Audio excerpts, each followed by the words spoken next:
Women's land Oregon. क्या आप जानते हैं कि महिलाओं की एक ऐसी दुनिया है जहां ना पुरुषों का कानून चलता है, न उनकी मौजूदगी की अनुमति है। अमेरिका के ओरेगन राज्य के घने जंगलों और दुर्गम पहाड़ियों के बीच एक ऐसा गुप्त संसार है जिसे विमेन्स लैंड कहा जाता है। ये कोई फिल्मी कहानी नहीं, बल्कि 1970 के दशक से चला आ रहा एक ऐसा क्रांतिकारी प्रयोग है जहां महिलाओं ने समाज की बेड़ियां तोड़कर प्रकृति की गोद में अपनी अलग रियासत बसा ली। यहाँ न बिजली का शोर है, न आधुनिक दुनिया की भागदौड़। यहाँ सिर्फ सिस्टरहुड और आत्मनिर्भरता का राज चलता है।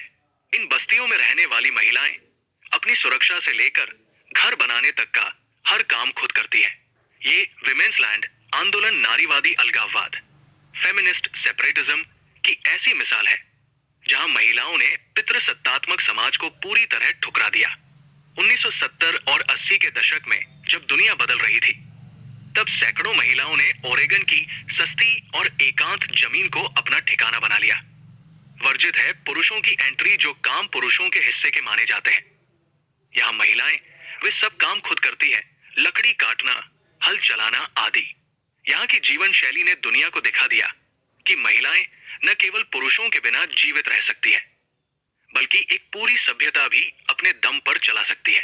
आज भी ओरेगन की इन पहाड़ियों में रूटवर्क्स और वी विमेन जैसे समुदाय उन महिलाओं के लिए आध्यात्मिक शरण स्थली बने हुए हैं जो दुनिया के शोर से दूर अपनी असली पहचान खोज रही है।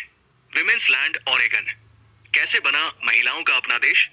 ओरेगन के इन इलाकों में रहने वाली महिलाओं का मानना है कि बाहर की दुनिया पुरुषों के हिसाब से बनी है, इसलिए उन्होंने जंगलों में अपनी एक ऐसी जगह बनाई है जहां सिर्फ और सिर्फ महिलाओं का राज चलता है। यहाँ न तो कोई पुरुष बॉस है और न ही कोई पुरुष नियम बनाने वाला। यहाँ रहने वाली महिलाएं किसी पर निर्भर नहीं है। वे खुद कुल्हाड़ी उठाकर लकड़ियां काटती है, सब्जियां उगाती है और अपने घर की मरम्मत भी खुद करती है। यहाँ तक कि सौर ऊर्जा से बिजली पैदा करना और पानी का इंतजाम करना भी वे खुद ही सीखती है। बराबरी का अनोखा नियम महिलाओं के इस समाज में कोई छोटा या बड़ा नहीं होता। अगर कोई फैसला लेना है, जैसे कि नया सदस्य कौन होगा या सर्दियों के लिए राशन कैसे आएगा, तो वहां रह रही सभी महिलाओं की रजामंदी जरूरी है। जब तक हर महिला न कह दे, तब तक कोई काम नहीं होता। यहाँ के नियम काफी सख्त है। कई जगहों पर फोन ले जाना या फोटो खींचना मना है। इससे वहां रहने वाली महिलाओं को बाहरी दुनिया की दखलंदाजी से दूर एक सुरक्षित सुकून मिलता है। कौन रह सकता है यहाँ? महिलाओं के इस अनोखे समाज में रहने के लिए आपको किराया नहीं, बल्कि अपना समय और मेहनत देनी होती है। शुरुआत में आप वहां मेहमान बनकर जाती है, और अगर वहां की मेहनत भरी जिंदगी आपको रास आती है और पुराने सदस्य आपको पसंद करते हैं, तभी आप सिस्टरहुड का हिस्सा बन पाती है। सदस्यता और रहने के सख्त नियम, इन समुदायों में शामिल होना किसी गेस्ट हाउस में रुकने जैसा सरल नहीं है। यहाँ बेहद सख्त प्रक्रिया अपनाई जाती है। विजिटर से निवासी तक इच्छुक महिलाओं को पहले विजिटर के तौर पर आना होता है।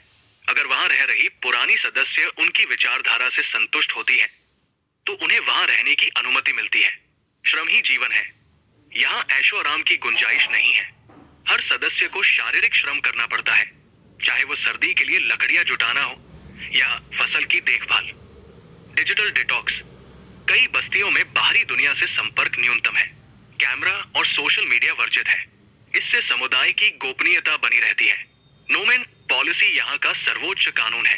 वर्तमान स्थिति, कितनी महिलाएं रह रही हैं? वर्तमान में इन जमीनों पर स्थायी निवासियों की संख्या सीमित है, जो लगभग 50 से 100 के बीच है। हालांकि सालाना वर्कशॉप और लैंड ट्रस्ट कार्यक्रमों के दौरान पूरी दुनिया से हजारों महिलाएं यहाँ पहुंचती हैं।